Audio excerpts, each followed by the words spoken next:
back to the channel, man. So today we're going to be picking right back up where we left off on khaki. Last video on khaki, we actually got quite a bit done, dude. Knocked a lot of stuff out. Got the alternator, starter cleaned up and looking a little bit more presentable. I mean, this car is no show car by any means, but I just feel like it's important to make sure that as you're putting things on the car, just to make sure they're clean and in good presentable shape. We got the shifter installed, which absolutely feels amazing with the shifter cables and everything. This right here, just being able to shift the car, has got me hyped up, really wanting to get this thing done. So we do need to make a plate to go between the shifter and the mounting plate for the shifter to be able to mount my handbrake, since being the old bracket is no longer going to work, and it was always kind of floppy anyhow. So I want to make something that's a little bit more stout and solid. We did get the engine harness all cleaned up and looking a lot more presentable, and we got it for the most part routed, but not everything is plugged in and whatnot, because I needed to pick up a set of these clamps. There's a lot of areas that this engine harness needs to be kind of clamped down and pulled away from heat, especially through here where the turbo and everything's going to be. I got to get that figured out. But we're going to start off today with the fact that once I got this Sidewinder manifold mounted on here, you see where the wastegate's going to be coming down.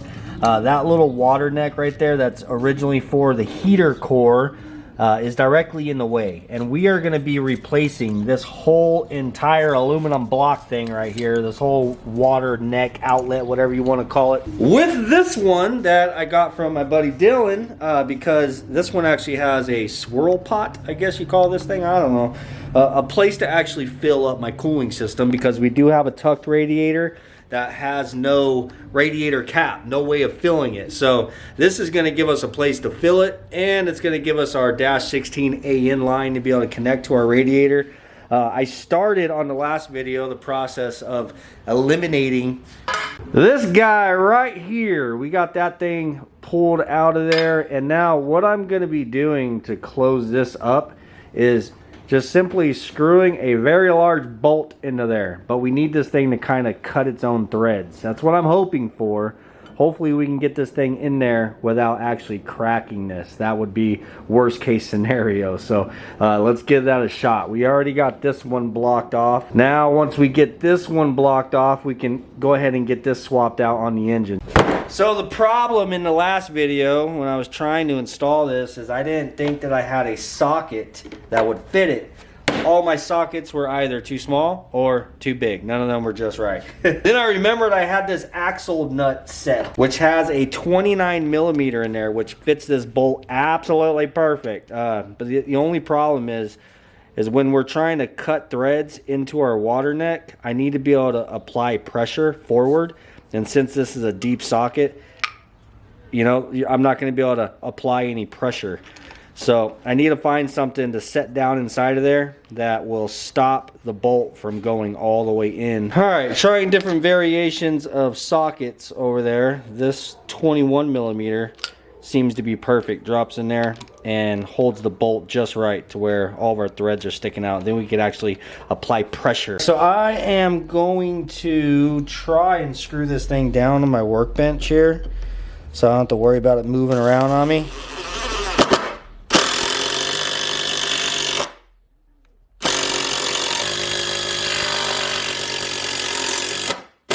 All right, here we go. So this is a 3/4 of an inch bolt. As in this section right here that the threads are, it fits inside of a 3/4 of an inch hole. And this hole is slightly smaller than that. I don't know the exact size, but I know this don't fit in there. So what I did was I cut a little notch inside of it so that this will be an area that as it's cutting threads, it'll have an area for the debris to go, and it doesn't just get gunked up and potentially crack this.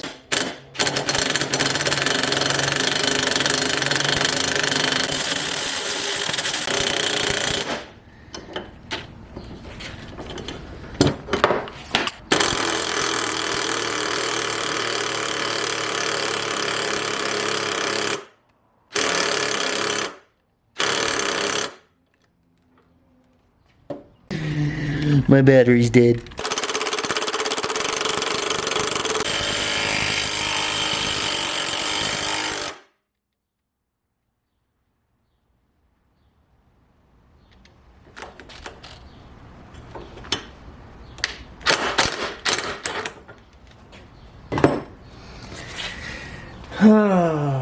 Just as I was afraid, it cracked it. Honestly, it's a pretty difficult task because of how thin the aluminum is here. And I am putting such a large bolt in there. Like, if the whole diameter was perfect to the inside of the thread, then it probably wouldn't have, but you know, I don't know. I'm no machinist. It is what it is. So yeah, now this part is screwed. May as well send it and get off what's gonna come off. Yeah, buddy. Wow, would you just look at that? Alright, well, now we are screwed as far as using this damn thing, but I mean, realistically, no. In order to make this work, now it absolutely has got to be welded. So the reason why I'm really fighting to use this piece, I like how it has the canister on here. All the other ones that I've seen online for sale, they just have like the neck that comes up just with a fill port. And I don't know, I just really like having that canister right there. I think that's freaking dope. Well, I was going to give it a shot, but yeah, there's absolutely no gas. And this bottle was left on. I saw somebody in the last video when we ran out of gas said that I leave the bottle on all the time, in which no, I don't. But this one was left on. And to be fair, it wasn't me who used the TIG machine last. I was gonna, you know, sit up here and kind of practice on some stuff. And unfortunately, on a holiday weekend, and it's currently Sunday, I'm not gonna be able to get that bottle filled. So we're gonna run over to Dylan's. He said he'll weld this thing up for me. Oh yeah, very nice. Looks a lot better than my crack. You know?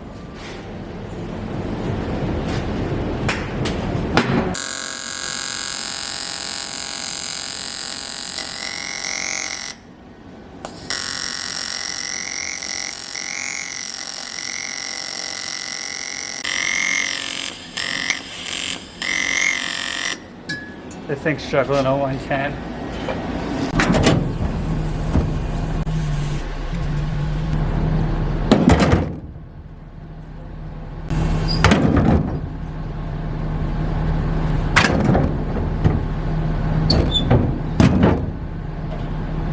Alright, so we have a subframe. This is an EG subframe and the front steering knuckles and calipers and everything for the EK build. I gotta take that stuff over to my house and get it all painted and looking good. I'm the parts restorer. The EK build has all the pieces I need for khaki. I need that thing. I need that thing down there. Hey! Quiet on set. So currently building up parts on this thing, and then we're gonna come over and make another video, of course. He got a bunch of stainless steel brake lines and got the subframe. All that stuff needs to be painted. He actually just tore the engine out and did head studs and the timing chain and guides and all that stuff on it. Yes, sir, that looks like it'll hold. Good Lord, that thing, the whole thing is hot. Oh yeah. The whole damn thing. Yeah, yeah. Fuck, yeah. Yeah. Like, I'll give you $1, you stick your tongue right there. No, $1? Yeah, $1. Dude. All right. A $2 bill. Okay, how about dude, I probably won't even do that if you had 10 grand in your hand right now. Like, do it. I wouldn't do it. Yeah. No, screw that. That's like hot. Okay, let me grab the glove. Got you, dog. I use my Open Shop Auto t-shirt. They work great for this. Oh, there you go. Yeah, set it in the back of the truck, bud. Hell yeah, look at the service around here. So, anyhow, if you guys didn't know, he actually picked up this hybrid Yukon, and he's been having some issues with it. I think, did you get this for a pretty good deal? Yeah, but now it's like, Didn't you get it like kind of knowing that it had some issues, or? Yeah, so I paid $1,800 for it. It had an issue for the battery, so I paid $1,200 to get it fixed. Fixed it for like 600 miles, and now it's not fixed. Wow. And now the issue's worse than when I started. Yeah, it left him stranded. So he's ready to part this thing out. If you guys need anything other than the engine. You all want that transmission, you can have it. That whole damn thing. come pick it All up. hybrids. Yeah, all of that shit. But yeah, it's got really clean interior and all that. So if you guys are local, keep an eye out. He's gonna be posting this, I'd assume, on Facebook here soon. Oh, did you already post it? Yeah, I started posting. Oh, okay. I mean, it's got wheels, everything, you know, all of it. Get rid of it all. All right, note to self, I need to fill up this damn bottle. Get in there. Finally, the fiasco with this damn thing is over. It is all sealed up and it is ready for installation. Probably still gonna be coolant in this damn thing. It's gonna make a mess of my nice clean engine bay. Yeah, maybe not. Oh, hey, get back over here, buddy. Boing.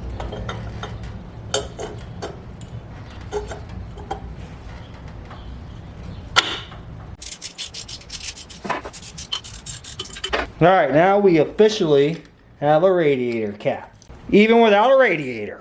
So you gotta love whenever you electrical tape all up a harness and you end up having to take it off. So anyhow, getting that piece on there, I started trying to like plug some things in around here on the head and all that and get it organized where it looks halfway decent. And I quickly realized that that was gonna be kind of hard, especially since the this guy right here that's got to go to the speed sensor down there in the transmission, for whatever reason, is coming out on this side of the harness when it needs to go really all the way over here on the harness. It wouldn't even reach the transmission. So I went in there and I got all the tape and everything taken off of this area.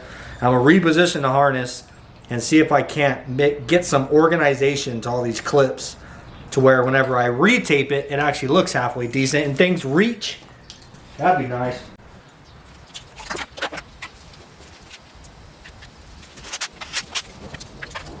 It's missing the turbo, huh? Yeah. Yeah, we got ourselves a turbo manifold here, but with no turbo. What's going on? What is it that's going on? We're doing wiring. Yeah. The wires are all messed up. We gotta reroute them.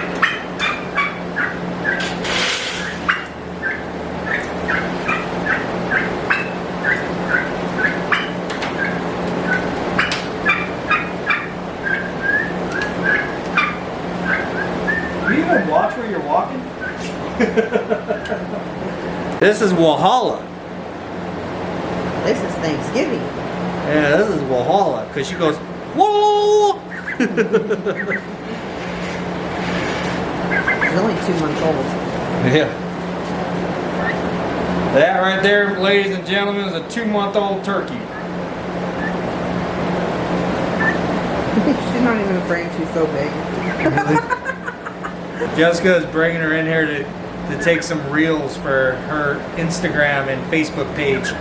She started one that's like basically just for the chickens. If you guys are interested in that, it's on the screen right now. For those of you who enjoy the chickens and turkey. Anyhow, I definitely should have routed all this stuff before taping the harness up because everything over here, everything needs to like be longer or doesn't have enough slack to run clean. So yeah, I'm basically undoing all of the tape and all of the loom, and I gotta route it in a clean way and then retape and illumine it. Alright, I have spent dude, honestly I don't know how long I spent. I think it's been a couple of hours. I've gotten distracted on other things too, but yeah, the sun's down now. Anyhow, I got the harness all running nice and clean now to where everything is going to reach where it is it needs to go. I just about had to delume the whole entire freaking thing. So far, the only thing that I need to extend is for this damn thing. The idle control valve or whatever, I'm gonna have to extend that ever so slightly. For one, the ground on it wasn't long enough, so I had to cut it free. So I'm gonna need to extend it and then attach it back into the ground up there. And then I need these two wires to be a little bit longer so that they can run with the TPS wiring and just nice and clean come around and doink, just like that, just doink. Right now it is just way too short. Other than that, everything else reaches. I got all this over here cleaned up. Dude, I wish I was able to get rid of whatever the hell this is. My next dilemma is going to be just getting the harness to run down here and stay away from the freaking wastegate. Like, I don't know exactly what in the hell to do about that unless I like bolted it, put a clamp around it and bolted it over like that, and then just kind of went straight back. And then the wastegate be kind of here. I don't know, dude. I don't understand why this wastegate is like angled towards the engine. Like, why can't it just be straight down, you know? Like, if it was straight down, it'd have plenty enough room. The down pipe would still be able to get past it. Like, I don't know. That's one of those things I think needs to be changed probably. But I am a lot happier with the wiring now, at least the placement of everything. And I've also decided I am not looming that yet. I'm just gonna leave it. I figured we can do everything. Get the wires ran, everything plugged in even. I have everything for the most part zip tied and nice. We'll get our first start. We'll get the dang thing running, you know what I mean? And then from that point, I can just pull the engine harness. Surprisingly, the engine harness is really easy to put on a K-Series. I'm so used to B-Series, and it's sometimes was a nightmare to get out like underneath the intake manifold on the back. I guess that's mostly because a lot of the wiring was like tucked, you know, all the injector harness was coming up through the manifold into the injectors so that it all looked clean. I found my injectors. They need to be cleaned really bad, but I'm gonna wait because Danny's coming over with a set of injectors he needs cleaned also, so I'm just gonna do them all together. But whenever I get a fuel rail, I figure this wiring will just sit down nice and clean underneath the fuel rail. So I'm not too worried about tucking and all that really on this. I want everything to be, I want it to look clean, but I want it to be relatively accessible. I don't want to have to go through a bunch of crap just to pull the harness. So anyhow, like I was saying, what we'll do is we get the car running and all that. And then if I have any troubleshooting that I need to go through, it'll be a lot easier if it's related to the wiring. And then if everything's good, I could just pop the harness off, loom everything, and then put it back on, you know?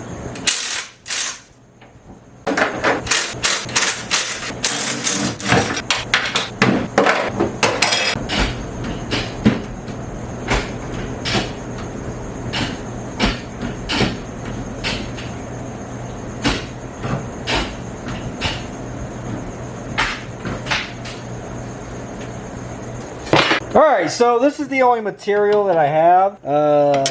It is 5 inches wide.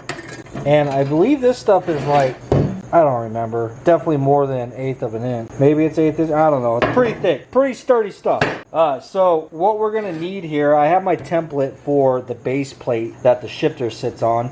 So that right there is going to be basically where this thing is going to bolt. It's going to sit in between the shifter on top of the mounting plate. So I'm going to need to cut that there. But then I'm going to cut the same, basically the same length off. And I'm going to move that piece that I cut off up next to it and weld it a little staggered. It's got to be a little bit forward because the brake handle is actually going to sit a little bit forward from the shifter and maybe at a slight angle. I don't know yet. So what I'm going to do is get this cut, and then I need to weld these two pieces together before I do anything, because if you guys can see, the holes are a little tight. Whenever I weld this piece on next to it, I'm going to try to scoot this template kind of a little bit at an angle to get a little bit more room for my holes. And then obviously we need to make room for the brake lever also. I don't know. I'm not going to do any drilling or cutting of the shape until I get the two pieces welded together, and then I can set it in there and just kind of get a better feel for exactly how to position it on the plate before cutting.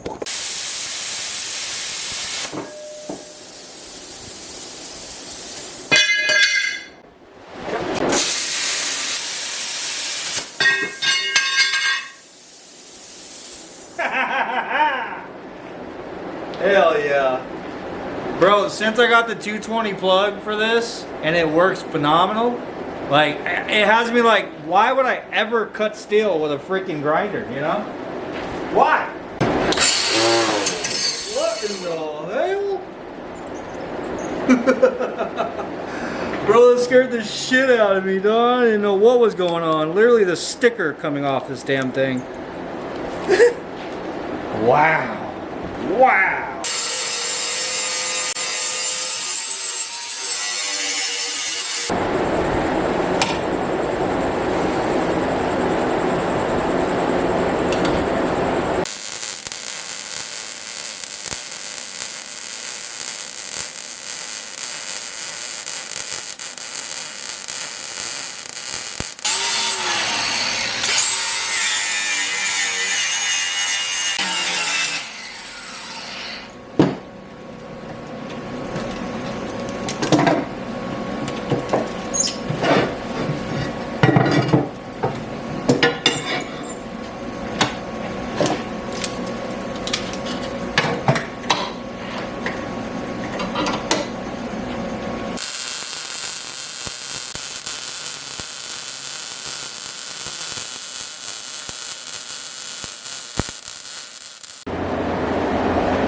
so now I got the two plates connected. Oh my God, I almost disconnected a freaking toe. Hot, hot, hot. God. Alright, let me slow down. Alright, now I got the two plates connected. I'm capable of scooting this over.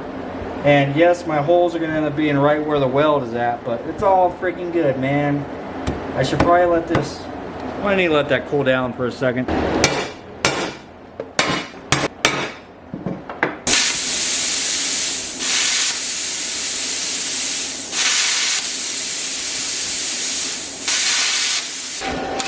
I tried. It's all that matters. I tried.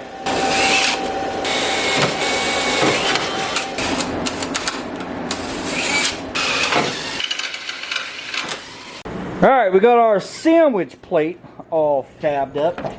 So now all we got to do is get in here. I'm going to unbolt the shifter, and then I got to place this over the bolting holes, and then set the shifter back down on it and bolt it back up. And then we have this big old surface. I'm holding it backwards. We have this big old surface to just kind of line this thing up where we want it, and then mark the holes for that. And then we'll know exactly how much of this we can just cut off, because there's a lot of extra material here, of course.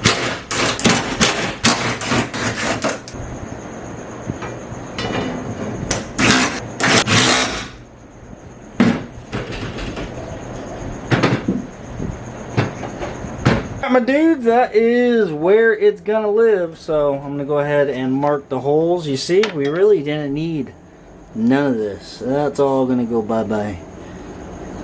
Now I just gotta try to get down inside of here and mark the holes as straight as I possibly can so we don't misdrill it. Right there, right there,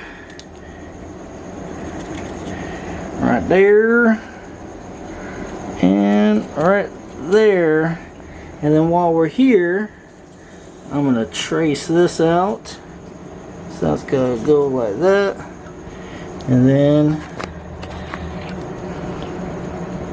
something kind of like that. Yeah, should be pretty good. Alright, now it's time for some freestyling. And I mean freestyling by trying to not mess this up with this guy.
Well, there it is, man, and yes, it came out a little bit wonky shaped, but it is what it is, man. I am not the best at, I mean, that's like the third time, maybe, that I've ever used that plasma cutter, but it's definitely a lot easier to cut, you know what I'm saying?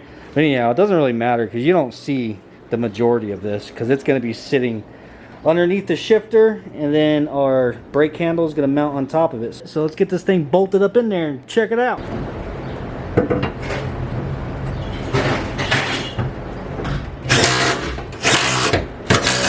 I do plan on pulling this handle off, and I need to shave that little thing off of there, and then I want to just paint the handle black. I was going to do it in this video, but I kind of ran out of time whenever I was painting. I painted that bracket at like 1 o'clock in the morning. There we go, all of our holes line up. I gotta go find some bolts, And then this thing is freaking done.